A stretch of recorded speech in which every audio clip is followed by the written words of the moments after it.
I was staring at my wife's phone when I realized my marriage had been dead for 6 months. I just hadn't known it yet. The notification lit up her screen while she was in the shower. Can't wait to see you tonight. Room 412. Same hotel. Wear that black dress I love. The message was from someone named Tyler B. in her contacts. Below it, I could see the preview of her reply. Already packed it. Tell your wife you're working late again. My hands went numb. The phone nearly slipped from my grip onto our bathroom counter, right next to her wedding ring, the one she always took off before showering, the one I'd saved 3 months' salary to buy 7 years ago. I'm Kyle Patterson, 34 years old, senior project manager at a construction firm in Charlotte, North Carolina. The woman in the shower humming along to some pop song was Melissa, my wife of 7 years, mother of our 5-year-old daughter Emma. Or at least, that's who I thought she was 20 seconds ago. The water shut off. I had maybe 90 seconds before she'd come out. My brain kicked into autopilot. I opened her messages with Tyler B., and my stomach dropped through the floor. Months of conversations, dozens of hotel meetings, explicit photos I never want to remember seeing. Plans made around my work schedule, around Emma's daycare pickups, around our marriage counseling sessions, the ones Melissa had suggested 3 months ago because she said we were drifting apart. We'd been going to therapy every Thursday at 6, talking about communication and emotional intimacy while she was sleeping with someone else. I heard the shower curtain rings scrape. 30 seconds. I took screenshots. My fingers moved faster than I'd ever moved them, swiping and clicking, sending image after image to my own phone. The bathroom door handle turned. I set her phone down exactly where I'd found it and walked out of our bedroom like I'd just come upstairs to grab something. My heart was hammering so hard I thought my ribs might crack. "Hey, babe," Melissa called from the bedroom. "Can you check if Emma's backpack is ready for tomorrow? I think I forgot to pack her lunchbox." "Sure," I said, my voice sounding like it was coming from someone else's throat. "No problem." I walked downstairs to our kitchen, past the family photos on the wall, our wedding, Emma's birth, last summer's beach vacation where we'd all looked so happy. Every single image now felt like evidence in a crime scene. Emma was in the living room, sprawled on the carpet with her coloring books, her blonde hair in the pigtails Melissa had done that morning. She looked up at me with those bright green eyes. My eyes, and smiled. "Daddy, look! I colored a butterfly." I crouched down next to her, forcing my face into something resembling normal. "That's beautiful, sweetheart. I love the purple wings." "Purple's mommy's favorite color," Emma said proudly. Something inside my chest cracked a little more. I didn't know what purple was Tyler B's favorite color. I didn't know anything about the man my wife was sleeping with, except that he apparently had a wife too, and that he'd been inside my marriage, my home, my life, for at least 6 months based on the earliest messages I'd seen. My phone buzzed in my pocket. The screenshots were coming through, one after another. Digital evidence of betrayal, time-stamped and saved. Melissa came downstairs 20 minutes later in yoga pants and one of my old college sweatshirts, her hair still damp. She looked exactly like the woman I'd kissed goodbye that morning before heading to the job site. She looked like my wife. "What do you want for dinner?" she asked, opening the refrigerator. "I was thinking maybe that chicken pasta thing you like." "Whatever you want," I said. She turned and looked at me, her head tilted slightly. "You okay? You seem off." The audacity of that question nearly broke me. I wanted to scream. I wanted to grab her phone and throw it against the wall. I wanted to ask her how many times she'd lied to my face, how many late nights at the office were actually hotel rooms, how many times she'd come home and kissed me after being with him. Instead, I said, "Just tired. Rough day at the site." She walked over and kissed my cheek. Her lips felt like poison. "Well, relax tonight. I've got that work thing later, remember? The inventory meeting? I'll probably be home around 10. There it was, The lie, delivered with the same casual tone she'd used to tell me she was running to the grocery store. Right, I said. The inventory meeting. Jessica's going to cover it, but I should be there too. You know how it is. She smiled at me, squeezed my shoulder, and went back to pulling ingredients from the refrigerator. I knew exactly how it was. Room 412. The black dress. Tell your wife you're working late again. I excused myself and went to my home office, the small room off the garage where I did paperwork, and Emma sometimes did her coloring while I worked. I locked the door and opened my phone. The screenshots were all there. 47 images of conversations spanning from January to now, early July. It was the first week of July now, right after the 4th of July weekend we'd spent at her parents' lake house, where she'd held my hand and told her mother how lucky she was to have found me. I needed a plan. I needed to think clearly, but my brain felt like it was full of static and rage. The office door rattles. Kyle? Honey, I'm heading out. I stare at the phone in my hands, at the grid of screenshots that document my wife's 6-month affair with surgical precision. 47 pieces of evidence, 6 months of lies. Every Thursday at 6, not therapy, but room 412 at the Marriott downtown. Kyle? Yeah. My voice sounds normal. That's the strangest part, how normal it sounds. Have a good meeting. Should be done by 11. Don't wait up. I listen to her heels click across the hardwood. The front door opens. Closes. Her car starts in the driveway. She's going to him. Right now. Wearing that black dress he loves. My hands are shaking so badly I nearly drop the phone. I set it on the desk, press my palms flat against the wood grain. The wedding photo on my desk stares back at me. Melissa in white, me in a gray suit, both of us grinning like idiots outside the Charlotte courthouse. 7 years ago. Emma was born 18 months later. 7 years of marriage. 6 months of Tyler B. I pull up my contacts. My finger hovers over my brother's name, then moves past it. Past my dad. Past my best friend from college. I can't tell them. Not yet.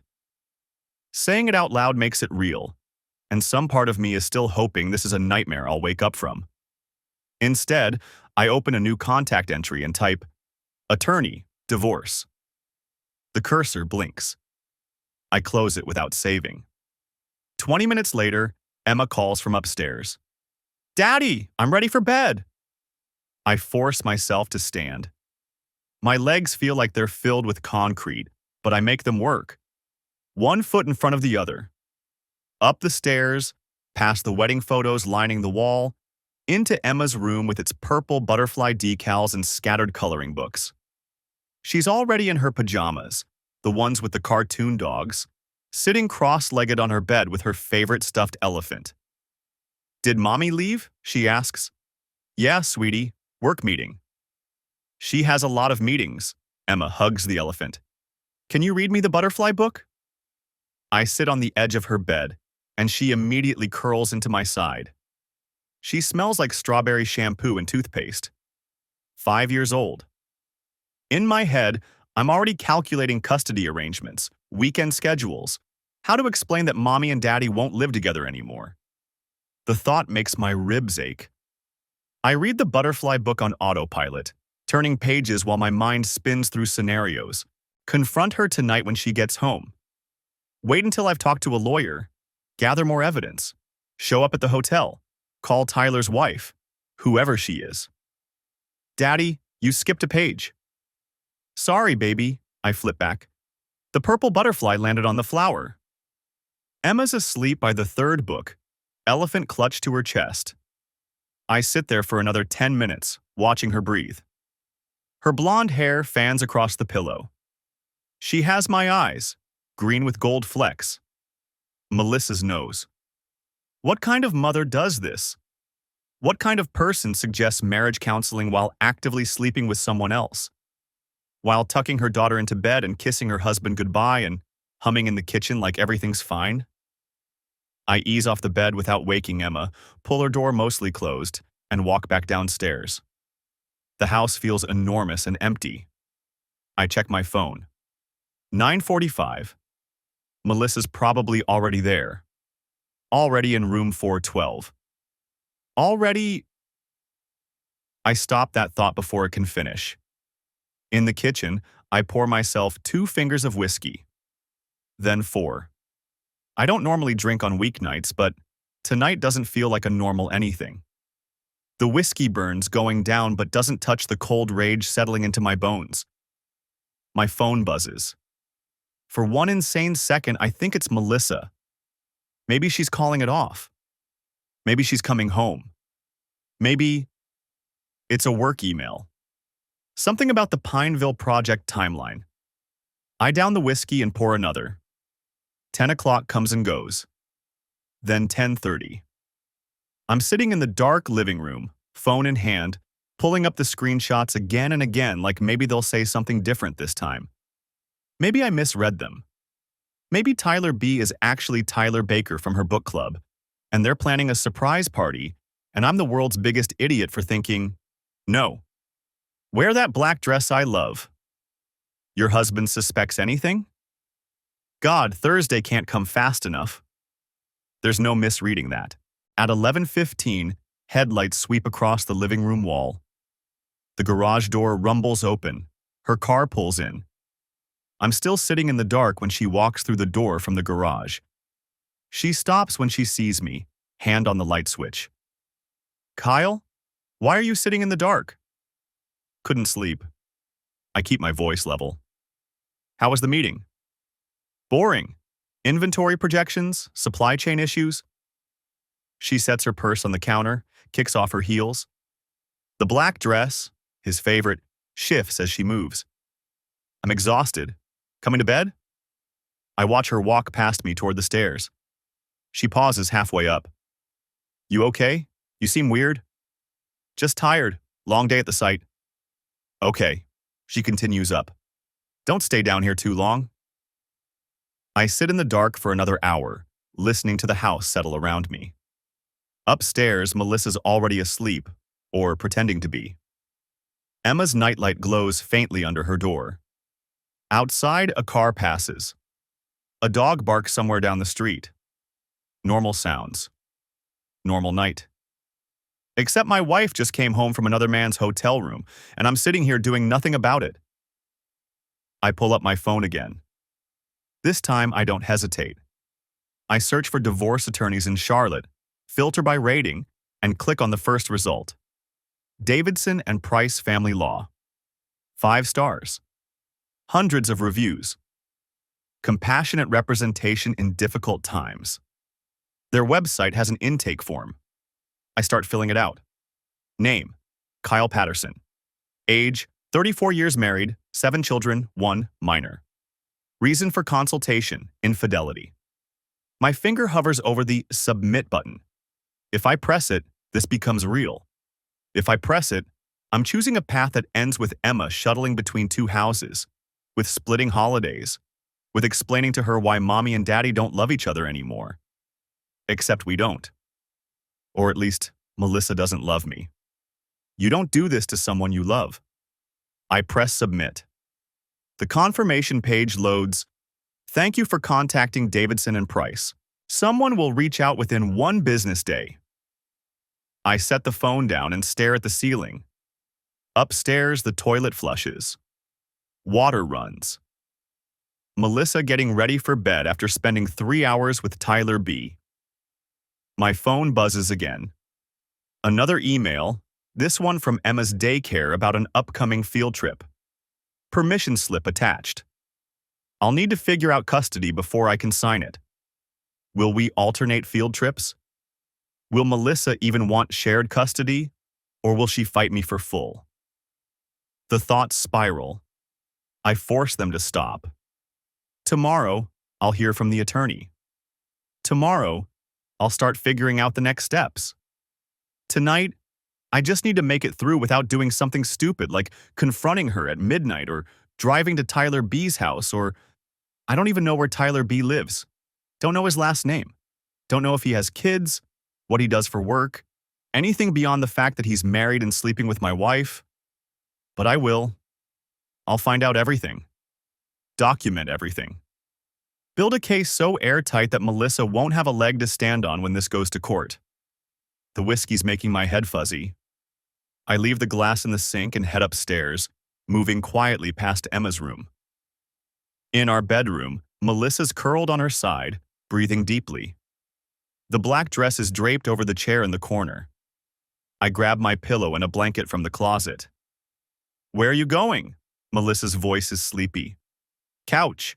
Don't want to wake you with my tossing and turning." "'Kay." She's asleep again within seconds. I stand there holding my pillow, looking at my wife of 7 years, and feel absolutely nothing. The smell of coffee pulls me into Friday morning. I'm still on the couch, still wearing yesterday's clothes, still feeling like my chest has been hollowed out with a spoon. Melissa's in the kitchen. I can hear her humming again, some pop song from the radio. The same woman who was in room 412 last night is now making breakfast like nothing happened, like she didn't come home smelling like hotel soap and another man. I sit up. My phone shows 6:47 a.m. 3 missed calls from a 704 number I don't recognize. Probably the law firm. I'll call back from the job site. Morning. Melissa appears in the doorway, still in her robe. "You fell asleep out here again?" "Yeah, got caught up with work stuff." My voice sounds normal. I'm surprised by that. She nods, accepting it without question. "I'm making eggs. Want some?" "Sure." I watch her walk back to the kitchen. 7 years of marriage. I can tell her mood by the way she moves. Right now she's relaxed, loose-shouldered. Happy. Of course she's happy. She spent 3 hours with her lover last night while I sat in our home office documenting her lies. The screenshots are still on my phone. 47 pieces of evidence. I took 3 more last night after she left, capturing the message where Tyler told her to leave the ring at home this time. She did. I checked her jewelry dish when she got back. Her wedding ring sat there, exactly where she'd left it before heading out. I stand up, fold the blanket, place it on the arm of the couch. Everything normal. Everything fine. In the kitchen, Emma's already at the table in her pajamas, the ones with the cartoon dogs. She's got her coloring book open again, working on a new page. "Daddy," she grins at me. "Look, I'm making a rainbow." "That's beautiful, sweetheart." Melissa plates the eggs, sets them on the table. We sit. We eat. She tells Emma about a sale at the store, asks if she wants new shoes for the summer. Emma says yes, pink ones with sparkles. Melissa laughs, says they'll go shopping this weekend. I eat scrambled eggs that taste like cardboard and watch my wife plan weekend activities with our daughter while mentally calculating when she'll next see Tyler. The messages showed they usually meet Tuesdays and Thursdays, sometimes Saturdays if Tyler can get away. "Kyle?" Melissa's looking at me. "You okay? You seem distracted." "Just thinking about the Riverside project. We're pouring foundation today." She sips her coffee. "Don't forget we have Dr. Brennan at 6. Dr. Brennan, our marriage counselor. The therapist Melissa insisted we see 3 months ago because she was worried about our connection. I almost laugh. Almost. I remember. Good. She reaches across the table, squeezes my hand. Her touch makes my skin crawl, but I don't pull away. "I think it's really helping, don't you?" "Yeah, definitely." She smiles. Stands. Kisses the top of Emma's head, then mine. "I need to get ready for work. Can you drop Emma at daycare?" "Of course." I watch her leave. Listen to her footsteps on the stairs. The bedroom door closes. The shower starts. Emma colors her rainbow. "Purple," she says, "is the best color." Just like yesterday. My phone buzzes.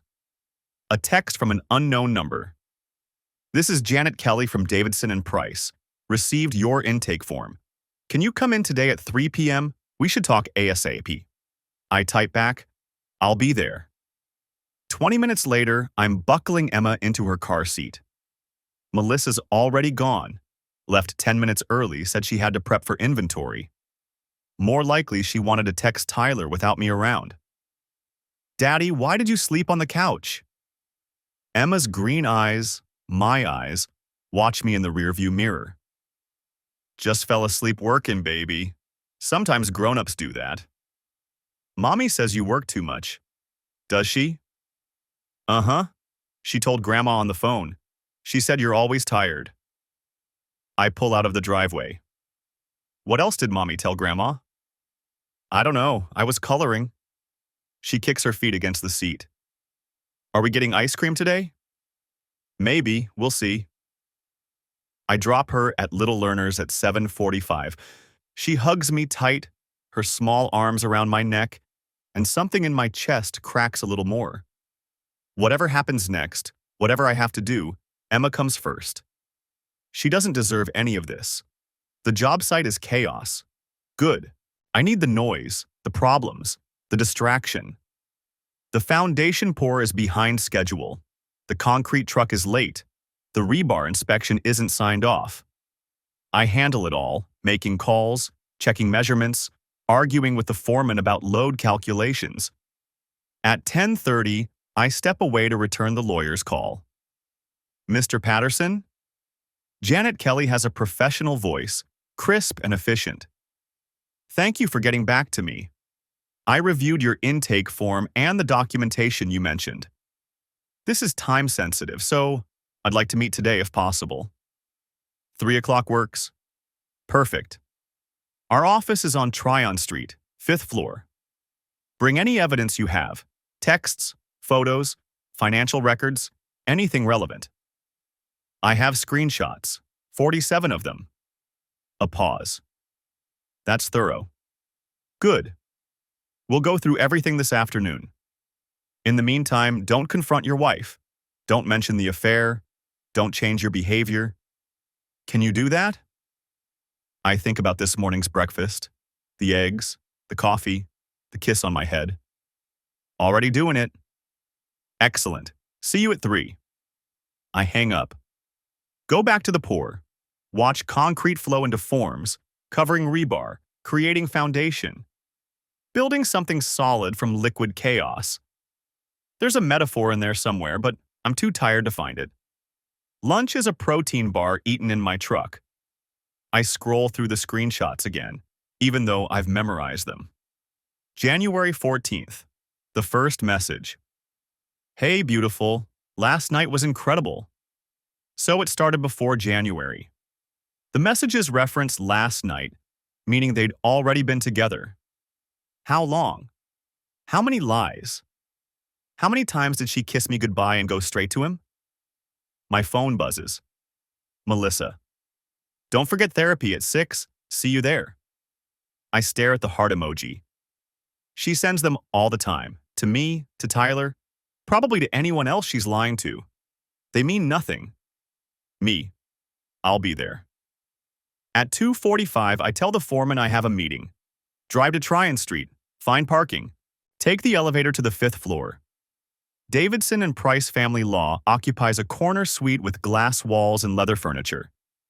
The receptionist, young, professional, sympathetic smile, checks me in. Ms. Kelly will be right with you. I sit. Wait. Watch other people in the waiting room. A woman in her 50s, eyes red. A man about my age, jaw clenched, hands in fists. We don't make eye contact. We all know why we're here. Kyle Patterson? Janet Kelly is mid-40s, dark hair pulled back, wearing a navy suit. She shakes my hand, leads me to a conference room. We sit across from each other at a long table. Let's see what you have. I unlock my phone. Hand it to her. Watch her scroll through the screenshots, her expression neutral, professional. She takes notes on a legal pad. Doesn't react to the explicit content, the hotel references, the timeline. Finally, she looks up. This is solid evidence of adultery. North Carolina is one of the few states where that still matters legally. You mentioned a prenup? Yes. Drafted before we got married. Infidelity clause. If either of us cheats, the other gets primary assets and favorable custody terms. Do you have a copy? In my car. I can get it. Please do. I retrieved the document from my glove box, kept there since our wedding, never thinking I'd need it. Melissa's father insisted on it. Ironic. Janet reviews it, nodding. This is enforceable. The infidelity clause is clear. With your documentation, we can move quickly. She looks at me directly. How do you want to proceed? I want her out. I want primary custody of Emma. I want this done fast. Understood. We'll file Monday morning. In the meantime, you have that therapy session tonight at 6? Yes? Go. Act normal. Don't mention divorce, don't mention evidence. Can you do that? I think about sitting across from Melissa and Dr. Brennan, talking about our marriage while knowing exactly what she did last night in room 412. Yes. Good. After we file Monday, she'll be served. Probably Tuesday. Until then, document everything. If she goes out, note the time. If she lies, write it down. Build the case. I nod. Stand. Shake her hand. One more thing, Janet says. This will get ugly. Prepare yourself. I'm already in the ugly. I've been swimming in it since yesterday at 7:32 p.m. I'm ready.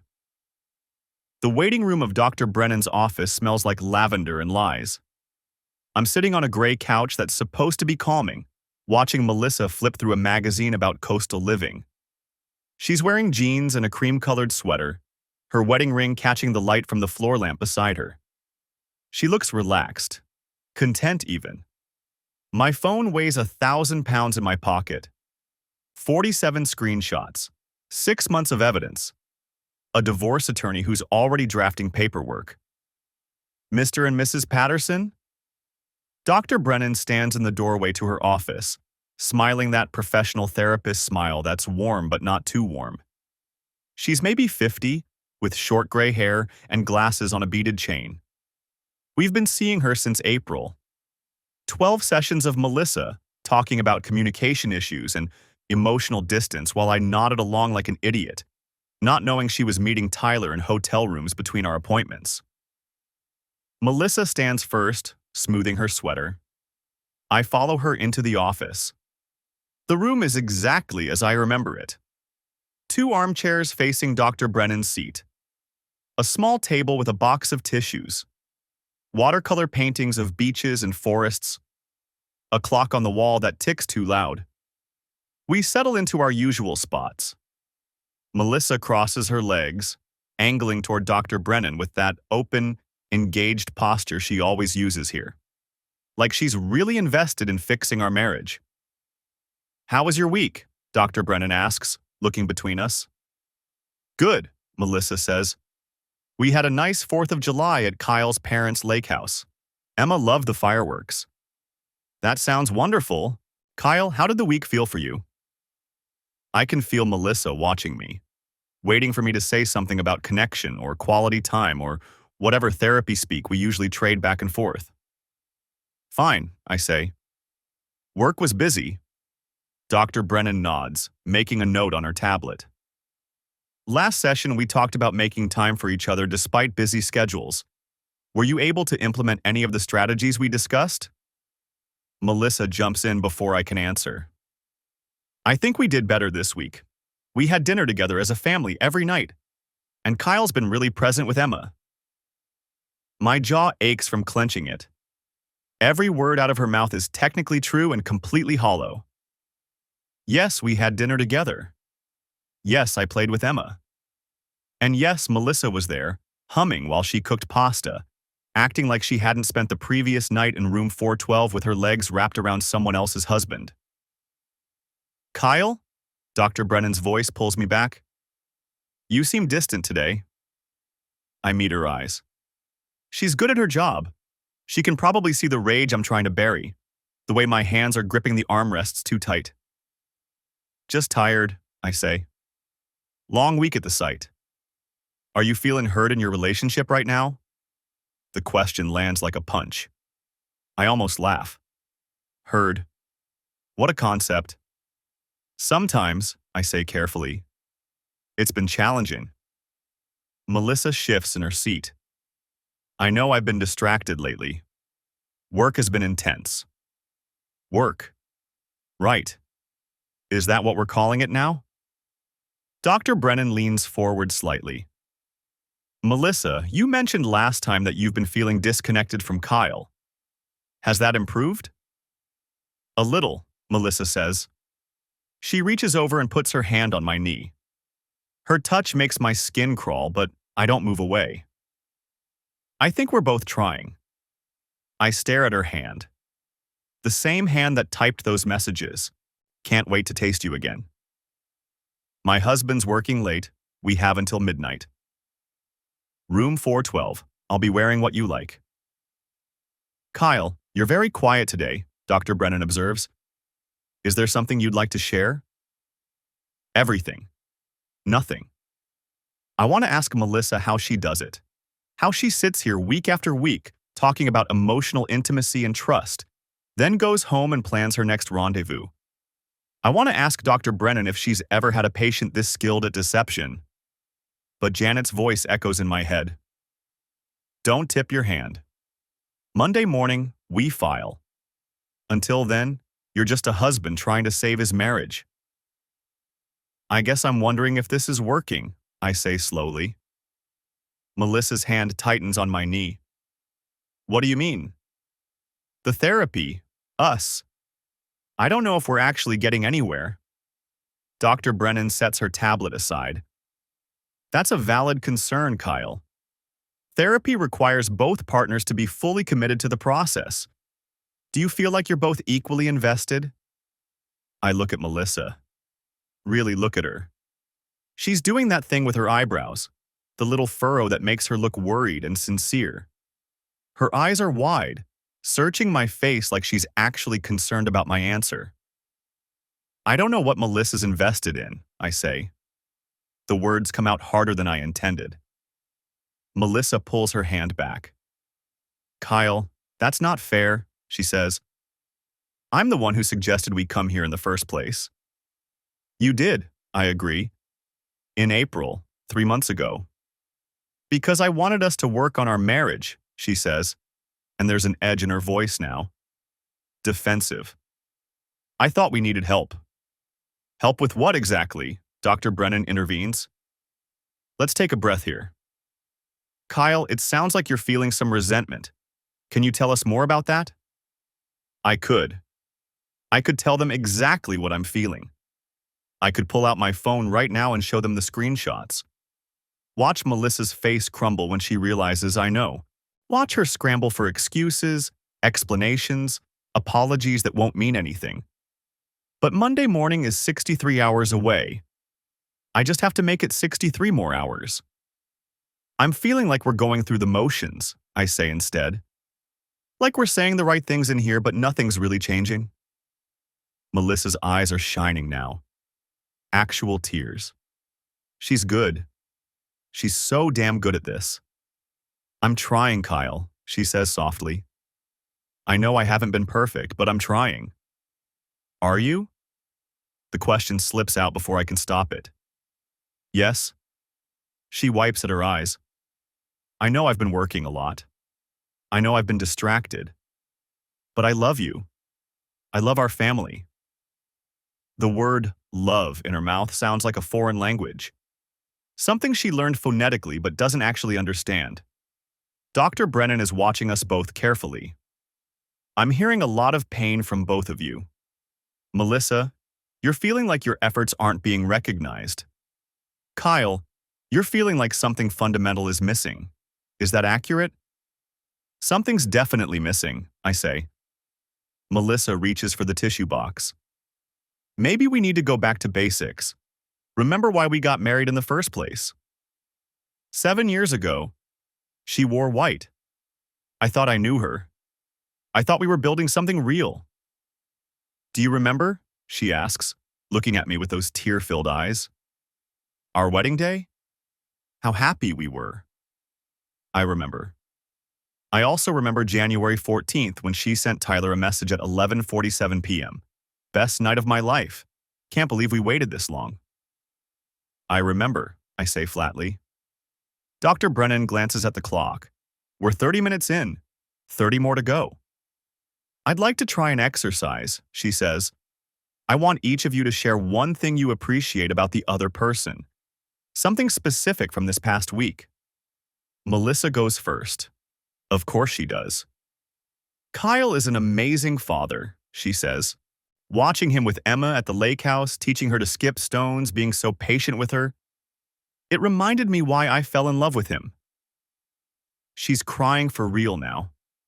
Maybe she actually believes what she's saying. Maybe she's compartmentalized so thoroughly that she can love me as Emma's father while spreading her legs for Tyler in hotel rooms. Dr. Brennan looks at me. Kyle?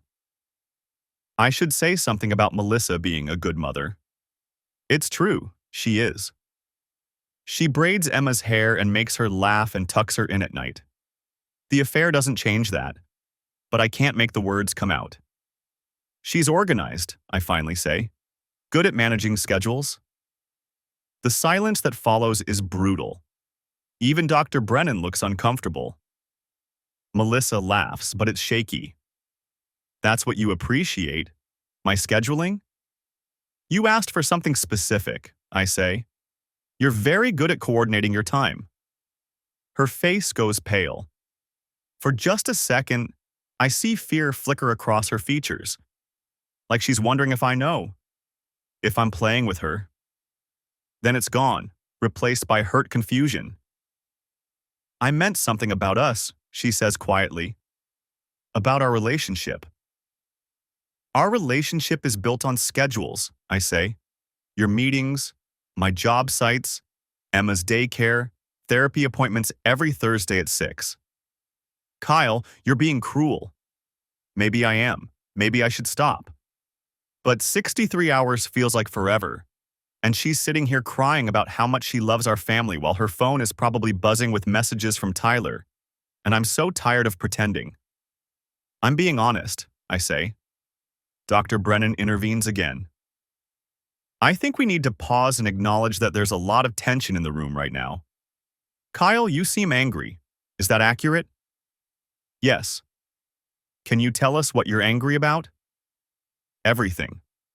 The lies, the hotel rooms, the therapy sessions she suggested as cover, the way she kissed Emma goodnight last night, then left to meet her lover, the way she's sitting here crying like she's the victim. I'm angry that we're here, I say carefully, that our marriage needs professional intervention. It's true enough, vague enough. We limp through the rest of the session. Dr. Brennan tries to get us to commit to homework, date nights, daily check-ins, gratitude exercises. Melissa agrees to everything, nodding eagerly, wiping her eyes. I just sit there, counting down the minutes until I can leave. When we finally walk out to the parking lot, Melissa is quiet. We drove separately. I came straight from the office. She came from wherever she actually was. She stops beside her car, keys in hand. Kyle? I turn to face her. Are we okay? She asks. You were so cold in there. I'm tired, Melissa. I know you are. She steps closer. But we can fix this. I know we can. We just have to keep trying. The streetlight catches her wedding ring. The same ring I put on her finger 7 years ago, promising forever. Sure, I say. We'll keep trying. She smiles, relieved. Reaches up to kiss my cheek. Her lips feel like poison. I'll see you at home, she says. I'm going to stop and get groceries for the weekend. Do you want anything special? Whatever you think, I say. She drives away, taillights disappearing into the Friday night traffic. I sit in my truck for a long time, hands on the steering wheel, breathing. 62 hours and 45 minutes until Monday morning. I can make it. I have to. The shower turns off upstairs. I hear the glass door slide open, the rustle of a towel. Melissa humming something I don't recognize. I'm still sitting in the therapist's parking lot, engine running, hands gripping the steering wheel like it's the only solid thing left in the world. The session ended 20 minutes ago. We walked out separately. Her idea claimed she needed to stop at the grocery store first. More lies. More careful compartmentalization. My phone buzzes. A text from her. Getting milk and bread. Home in 30. I pull out of the lot and drive in the opposite direction. The Marriott is 12 minutes from Dr. Brennan's office. I've looked it up 3 times since yesterday, memorized the route, the parking layout, the entrance nearest room 412. I don't know what I'm doing here. Janet told me to act normal, to wait, to let Monday's filing happen without tipping my hand. But I need to see it. The physical space where my marriage ended, where Melissa became someone I don't recognize. I park in the back lot, away from the main entrance. The building is 7 stories, beige brick with burgundy awnings, corporate and forgettable. The kind of place that hosts sales conferences and wedding receptions. The kind of place where people have affairs because it's convenient and anonymous. Room 412 would be 4th floor, east wing based on the numbering system. I can see those windows from here, curtains drawn. No way to know if it's occupied. My phone buzzes again. Melissa. They were out of the good bread, got sourdough instead. I type back, sounds good. 2 words. That's all I can manage. I don't go inside. I sit in my truck for 40 minutes watching people come and go. A family with 3 kids in rolling suitcases, a couple in their 60s holding hands, a businessman in a wrinkled suit, tie loosened, looking exhausted. None of them are Melissa. None of them are Tyler B., but they've been here. Tuesday and Thursday afternoons, sometimes Monday mornings according to the screenshots. 6 months of walking through that lobby, riding that elevator, unlocking that door. 6 months of my wife choosing someone else while I sat in project meetings and helped Emma with her colors and believed we were working on our marriage. A security guard walks past my truck, glances at me. I start the engine and leave. Emma's already asleep when I get home. Melissa's in the kitchen, putting away groceries. She's changed into different yoga pants, a faded university sweatshirt. Her hair's still damp from the shower. How was the store? I ask. Crowded, everyone doing their weekend shopping. She closes the refrigerator, turns to face me. I thought the session went well tonight. I lean against the counter, maintaining 3 feet of distance. Yeah? Dr. Brennan seemed pleased with our progress. The communication exercises are helping. She moves closer, touches my arm. I know it's been hard, but I really think we're getting somewhere. Her hand on my sleeve feels like a brand, like evidence, like something I'll need to document. I'm glad, I say. The words taste like copper. She smiles. That secretive smile I've been seeing for months, the one I thought meant she was planning something nice. A surprise. A gesture. I'm going to take a bath, she says. Long week. Sure. She kisses my cheek, quick, casual, automatic, and heads upstairs. I wait until I hear the bathwater running. Then I pull out my phone and open the screenshots folder. 47 images. I've read them so many times I've memorized whole conversations. January 14th, 11:47 p.m. Tyler B., can't stop thinking about this afternoon. Melissa, me neither. Tyler B., when can I see you again? Melissa, Tuesday, same time. Tyler B., I'll be counting the hours. March 3rd, 2:18 p.m. Melissa, he suggested marriage counseling? Tyler B., seriously? Melissa, I think I'm going to do it. Tyler B., why? Melissa, keeps him from getting suspicious, shows I'm trying. Tyler B., you're brilliant. Melissa, just careful. That one still hits the hardest. The calculation, the strategy, using therapy as cover while planning her next hotel visit. April 19th, 9:03 a.m. Tyler B. My wife's going to her sister's this weekend. Melissa. Kyle's taking Emma to his parents' Saturday. Tyler B. So we could have the whole afternoon. Melissa. What did you have in mind? Tyler B. Everything. I remember that Saturday. I remember calling Melissa from my parents' house, asking if she wanted us to bring her anything back.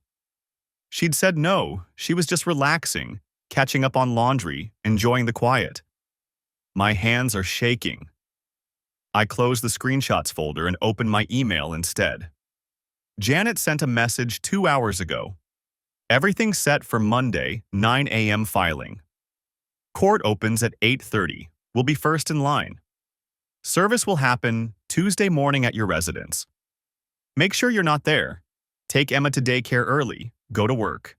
Deputy will serve her alone. Call me if anything changes. 61 hours. Saturday morning. Emma wants pancakes, so I make them while Melissa sleeps in. My daughter sits at the counter, swinging her legs, telling me about the dream she had where all her stuffed animals could talk.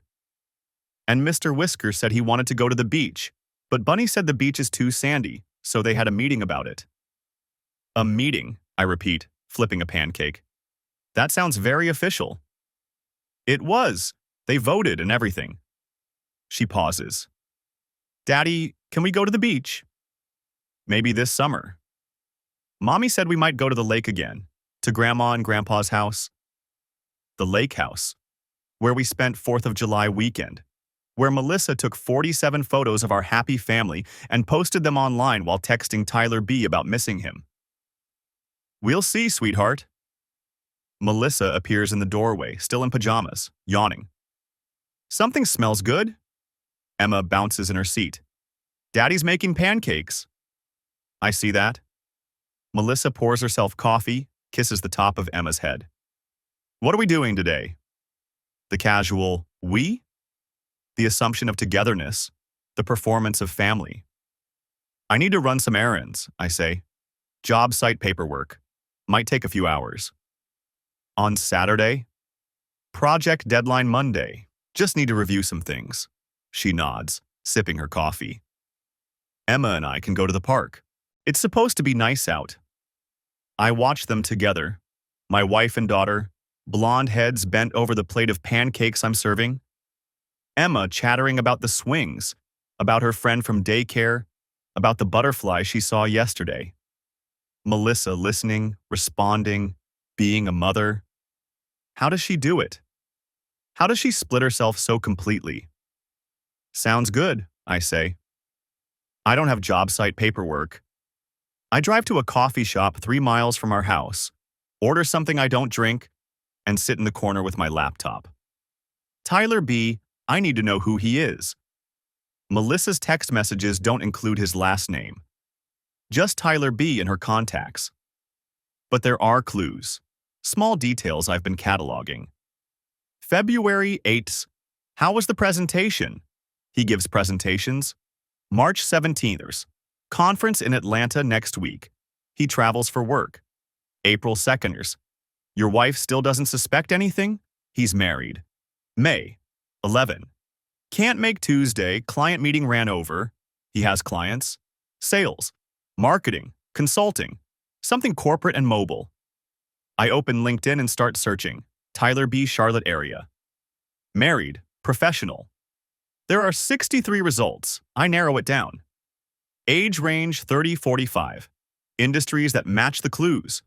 Companies with Atlanta connections. 41 results. I start clicking through profiles. Looking for wedding rings and photos. Mentions of spouses.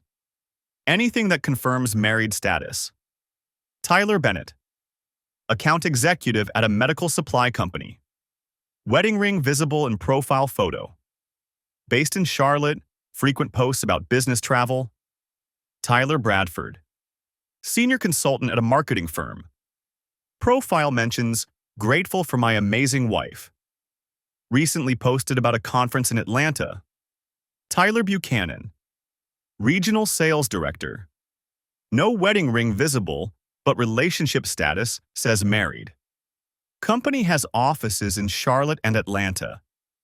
It could be any of them. Or none of them. My coffee goes cold while I scroll through professional accomplishments and corporate headshots, trying to find the man who's been sleeping with my wife. The man who texts her about black dresses and hotel rooms and counting hours. My phone buzzes. Melissa. At the park. Emma wants you to know she went down the big slide. I type back, tell her I'm proud of her. Then I return to my search, methodically documenting each Tyler B, screenshot their profiles, save them to a folder I'll probably never open again. Because Janet's right. I have enough evidence. 47 screenshots. 6 months of documented infidelity. A prenup with an infidelity clause. Tyler B's full name doesn't matter for the divorce, but I still want to know. I still want to see his face, understand what she chose over 7 years of marriage, over Emma's bedtime stories and Saturday pancakes and the life we built. I want to know who broke my family. 60 hours until filing. I close my laptop and drive home. The barista calls out a mobile order. Grande latte for Jessica. And a blonde woman in workout clothes reaches across me to grab it. Her ponytail swings past my face and for half a second I think it's Melissa. My heart kicks against my ribs before I register the differences. Wrong height, wrong build. Wedding ring on the correct finger. I close the LinkedIn tab and open my email instead. There's a message from Janet Kelly, timestamped 9:47 a.m. Kyle, confirming Monday 9 a.m. filing. Bring photo ID and the flash drive with documentation. Server will attempt delivery Tuesday morning between 8:10 a.m. at your residence. Let me know if circumstances change. JK, Tuesday morning. 60 hours from now, give or take.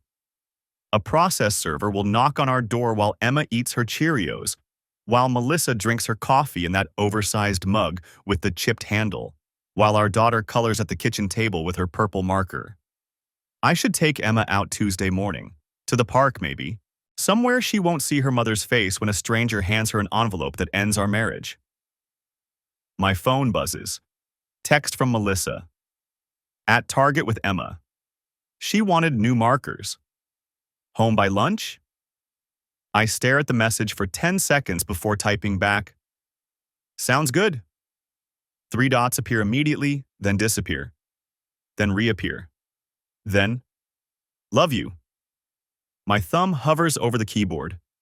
2 words. 8 letters. I've typed them thousands of times over 7 years. Quick texts between meetings, goodnight messages, casual sign-offs that meant nothing because they meant everything, because they were just the baseline truth of our lives. I type, drive safe. The dots don't reappear. I pocket my phone and leave the coffee shop, dumping my untouched Americano in the trash on my way out.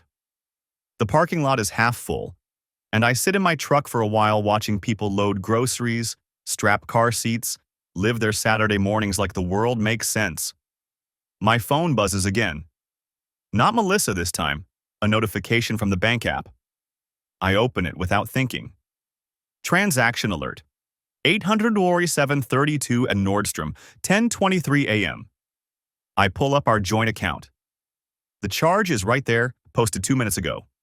Below it, Target, 43.67. Below that, Starbucks, 6.85. I scroll back through the week. Wednesday, 156 at some boutique I don't recognize. Tuesday, 89.50 at Sephora. Monday, 203.18 at Anthropology. I keep scrolling. The pattern goes back weeks. Hundreds of dollars at stores Melissa never mentioned, never brought bags home from, never wore purchases from. At least not around me. That black dress Tyler loves. She bought it somewhere. Probably with our money from our joint account, while I was at the job site making sure we could afford our mortgage. I screenshot the transaction history. 43 images dating back to January. Then I open our credit card statements and start downloading PDFs. My phone rings. Melissa's face fills the screen. A photo from Emma's 3rd birthday party. Chocolate cake smeared on her cheek. laughing at something I'd said. I took that picture. I loved that woman. I answer.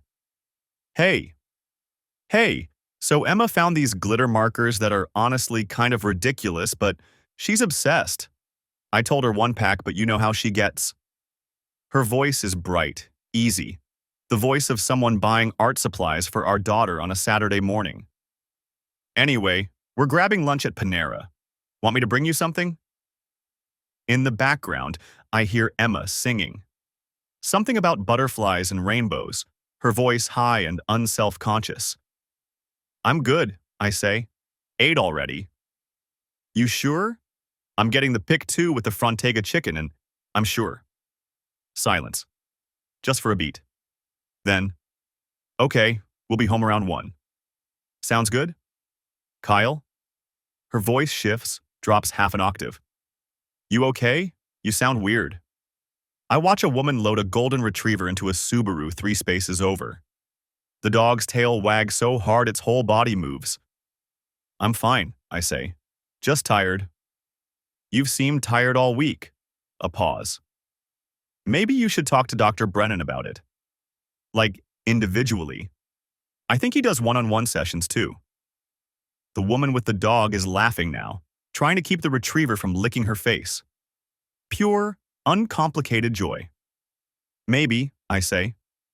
I worry about you. Melissa's voice is soft now, intimate. The voice she uses late at night when Emma's asleep and we're alone in the dark. I know work's been intense and I know we've been disconnected. But I'm trying, Kyle. I really am. My hand tightens around the phone. I know. Do you? She sounds almost desperate. Because sometimes I feel like you're already gone, like you're just going through the motions. The irony sits in my throat like broken glass.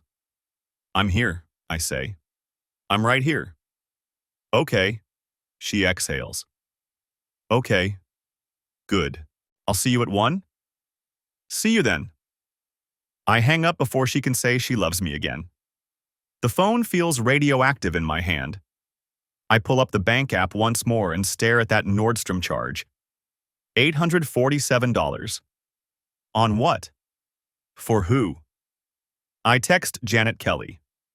Can we subpoena credit card records as evidence? Her response comes back in under a minute. Already planning to request them in discovery. Particularly any charges that correlate with documented affair timeline. Good thinking. I'm not thinking. I'm just documenting, recording. Screenshotting my marriage as it dissolves in real time. The woman with the golden retriever drives away. A family pulls into the empty space. Mom, dad, 2 kids in matching soccer jerseys. The dad lifts the smaller one onto his shoulders while the mom locks the car, and they head toward the coffee shop entrance like a unit, like a team, like people who trust each other. I start my truck. The drive home takes 12 minutes. Our neighborhood looks the same as it did when I left. Same trimmed lawns, same basketball hoops, same American flags still up from the 4th. The Carters are washing their car in the driveway. Mr. Phillips is edging his lawn with the precision of a surgeon. Normal Saturday things. I park in our driveway and sit there with the engine off, staring at our house. 2-story colonial, painted gray with white trim. Black shutters that Melissa picked out 3 years ago after months of deliberation. Flower beds she planted last spring, now overgrown because neither of us has had time to weed them. Our home. Where our daughter takes baths and loses teeth and colors, pictures of butterflies. Where Melissa showers off her lover's touch before climbing into bed next to me. Where I've spent the last 2 nights cataloging evidence of my marriage's corpse. I go inside through the garage. The house is quiet. That specific weekend afternoon silence that usually means peace, but now just feels like absence. In my office, I plug in the flash drive and create a new folder. Financial records. I upload all the screenshots, all the PDFs, everything dating back 6 months. Then I open a spreadsheet and start tracking. Date, merchant, Amount, correlation to text message timestamps. January 14th, Sephora, 127:43. Text from Tyler at 11:32 a.m. Can't wait to see you tonight. January 18th, Nordstrom, 312:89. Text from Tyler at 2:15 p.m. You're going to look incredible. February Seuss, Agent Provocateur, 198:50. I stop, stare at that charge. Agent Provocateur. I know that name. Lingerie, expensive, the kind Melissa never wore for me. Not in years. Not since before Emma was born. The kind she wore for Tyler B. in room 412. I close the laptop before I put my fist through the screen. The house is still quiet. I check my watch. 12:47 p.m. 13 minutes until Melissa and Emma come home with glitter markers and Panera sandwiches and stories about their morning. 13 minutes to become someone who can smile at his daughter and ask about her new art supplies. 13 minutes to look at his wife and not see $847 at Nordstrom. Not see room 412? Not see 6 months of lies dressed up as marriage counseling and efforts and trying. I stand in the hallway and look at our wedding photo. Melissa in white, me in my rented tux. Both of us 27 and stupid with certainty. 7 years ago, a different lifetime. The garage door opener rumbles to life. They're home. The garage door closes behind them. I hear Emma's voice first, high and excited, telling Melissa something about a dog they saw at the store. The door from the garage opens, and they're there. My daughter clutching a Target bag to her chest like treasure. My wife carrying Panera cups and looking tired in the way mothers do after wrangling a 5-year-old through weekend errands. "Daddy!" Emma runs to me, nearly tripping over her own feet. "Look, glitter markers. There's purple and pink and silver and those are amazing, sweetheart." I crouch down to her level, and she throws her arms around my neck. She smells like the vanilla body spray they have at Target, the one she always wants to test. "Did you have fun?" "Uh-huh. And we saw a really big dog, and Mommy let me get a cookie and—" "Em, take your markers upstairs and you can try them out," Melissa says, setting the drinks on the counter. "Daddy and I need to talk for a minute." Something in her voice makes Emma's smile falter. Kids know. They always know when the air changes. "Okay," Emma says quietly. She takes her bag and heads upstairs, glancing back once before disappearing. Melissa waits until we hear Emma's door close. Then she turns to me, arms crossed. "What's going on, Kyle?" "What do you mean?" "Don't." Her voice is sharp now. "You've been different all week, distant, cold. The therapy session yesterday, you were cruel. And just now on the phone, you sounded like you couldn't wait to get rid of me." I lean against the counter, maintaining distance. "I told you, I'm tired." "It's more than that." She steps closer. "Are you having an affair?" The question is so absurd, so perfectly inverted that I almost laugh. Almost. "No, Melissa, I'm not having an affair." "Then what?" "Because something is clearly wrong and you won't talk to me about it." Her eyes are filling with tears now. Real ones, I think. "I feel like I'm losing you." 59 hours. I just need to make it 59 more hours. "Maybe we need some space," I hear myself say. She goes very still. "What does that mean?" "I don't know. I run my hand through my hair, choosing words carefully. "I think I need to clear my head. Maybe I should stay somewhere else for a few days." "You want to leave?" Her voice cracks. "Kyle, that's the exact opposite of what we should be doing. We should be fighting for this. For us."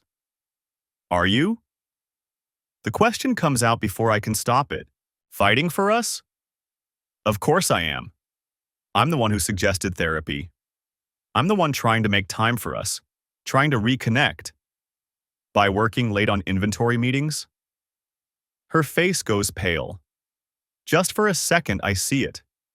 The flash of fear, the calculation behind her eyes. "What are you talking about?" "Nothing." I push off the counter. "Forget it. I'm going to pack a bag." "Kyle, wait." but I'm already heading upstairs. I pass Emma's room. She's sprawled on her floor, already testing the glitter markers on construction paper. She doesn't look up. In our bedroom, I pull a duffel from the closet and start throwing in clothes. Melissa appears in the doorway. "Please don't do this," she says. "Whatever's wrong, we can fix it. We can talk to Dr. Brennan. We can—" "I need space, Melissa." "For how long?" "I don't know. A few days. A week." "What about Emma? What am I supposed to tell her?" I stop, a shirt halfway into the bag. What am I supposed to tell her? That Daddy needs to leave before he says something he can't take back? That Daddy knows about room 412 and Tyler B and 6 months of lies, and he's barely holding it together? "Tell her I have to work," I say. "A project out of town." "She'll know you're lying. Kids always know." The irony of that statement, coming from her mouth, is staggering. I zip the duffel. "I'll call her every night. I'll be back before she knows it." "Kyle." Melissa's crying now, mascara starting to run.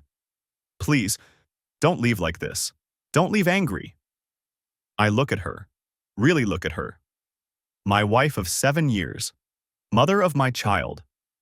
The woman who suggested marriage counseling as cover for an affair. Who spent our money on lingerie for another man. Who came home from hotel rooms and kissed me goodnight like nothing was wrong. I'm not angry, I say, and it's almost true. I'm past angry. I'm somewhere else entirely, somewhere cold and clear and final. I walk past her, down the stairs. Emma's door opens. "Daddy, where are you going?" I stop, turn.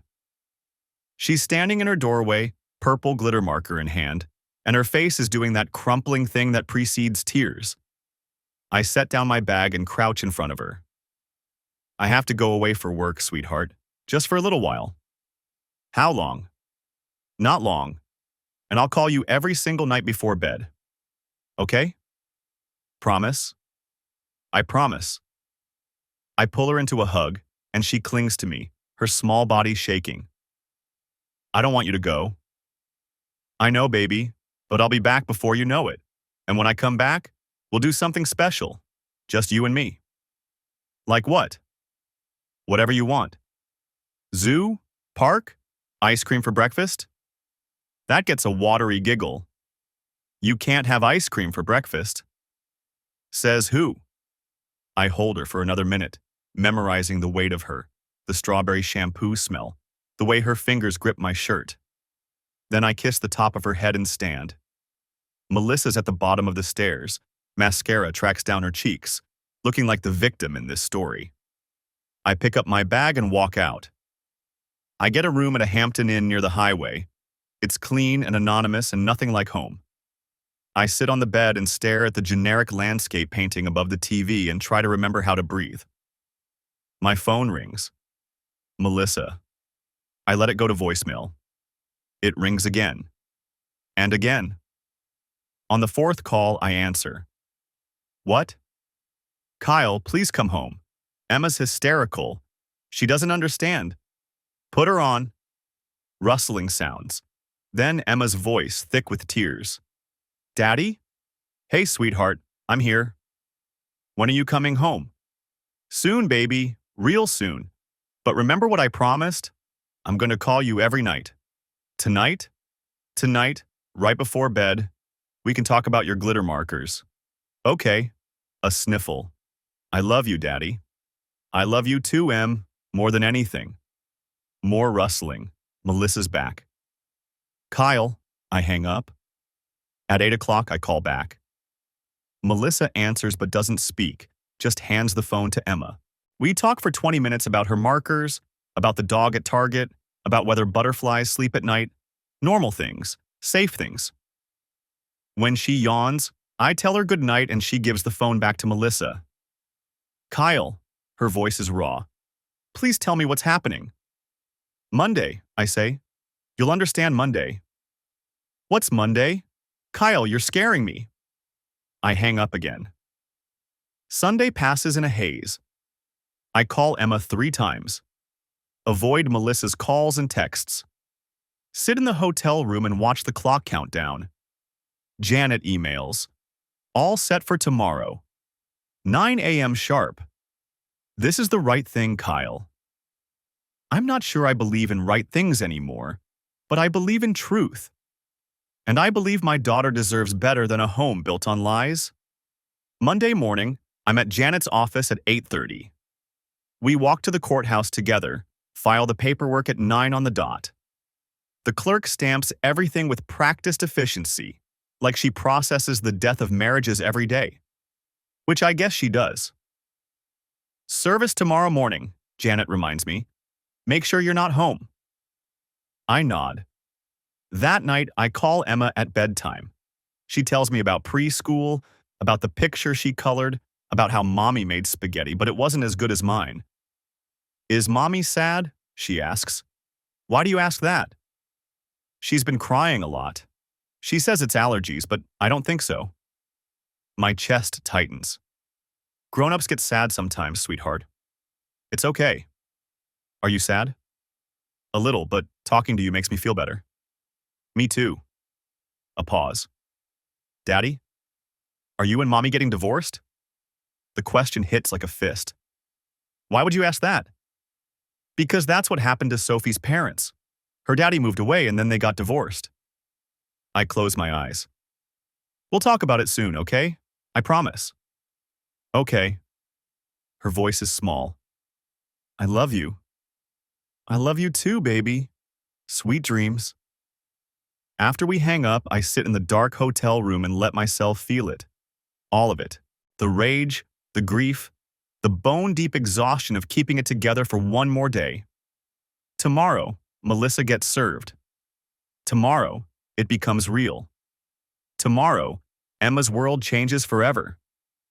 Tuesday morning, I take Emma to daycare early.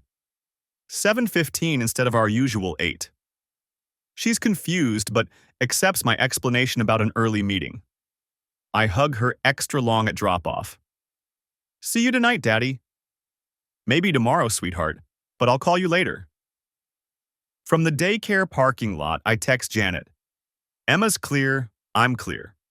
Her response. Server en route to your address now. I drive to the job site and try to focus on foundation inspections and rebar placements. My phone stays silent until 9:47 a.m.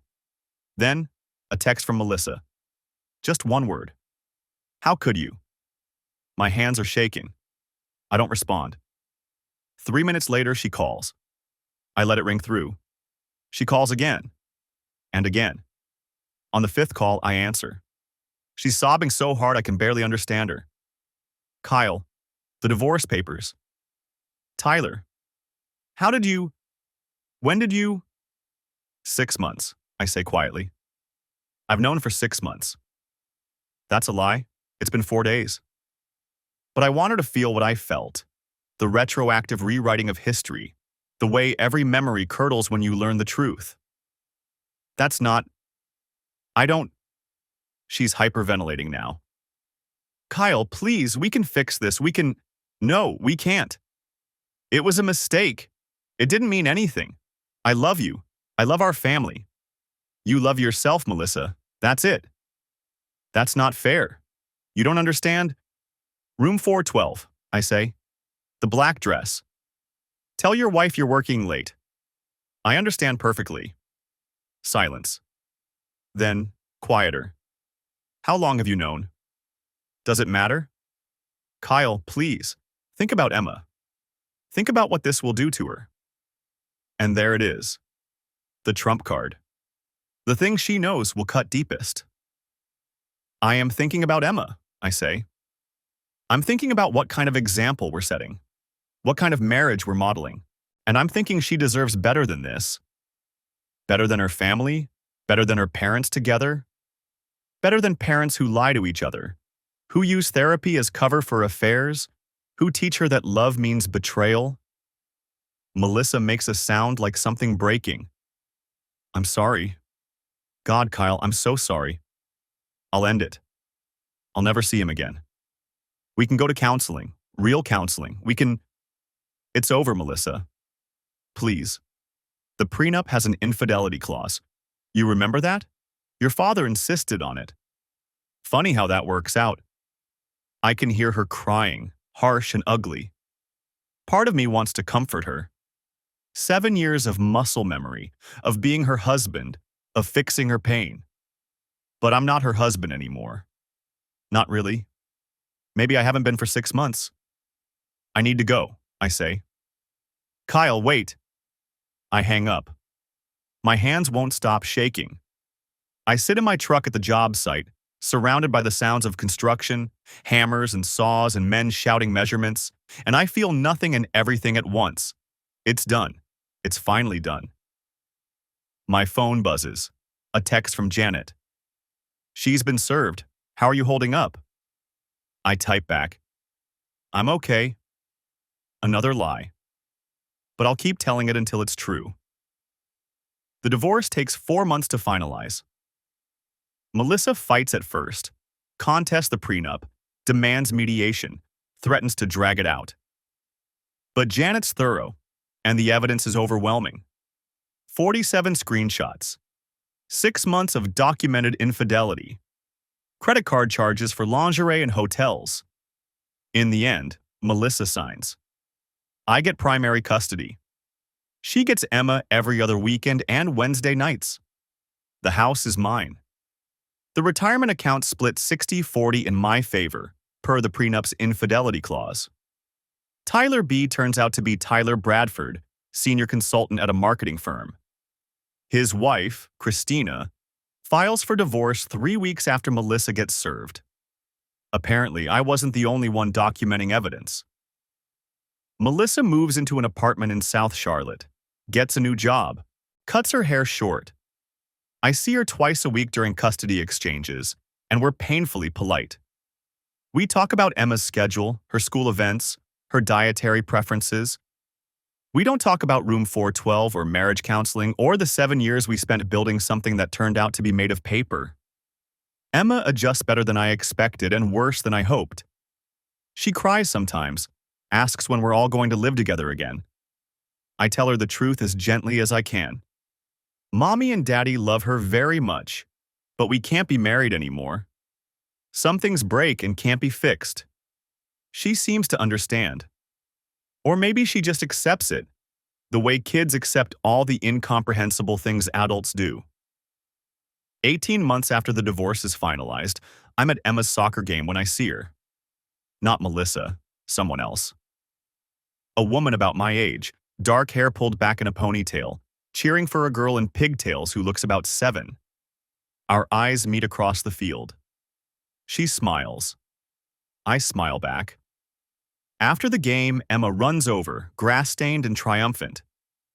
Did you see my goal, Daddy? I saw it. That was amazing. The dark-haired woman walks past with her daughter. Nice game, she says to Emma. Thanks, Emma beams. The woman looks at me. I'm Rachel.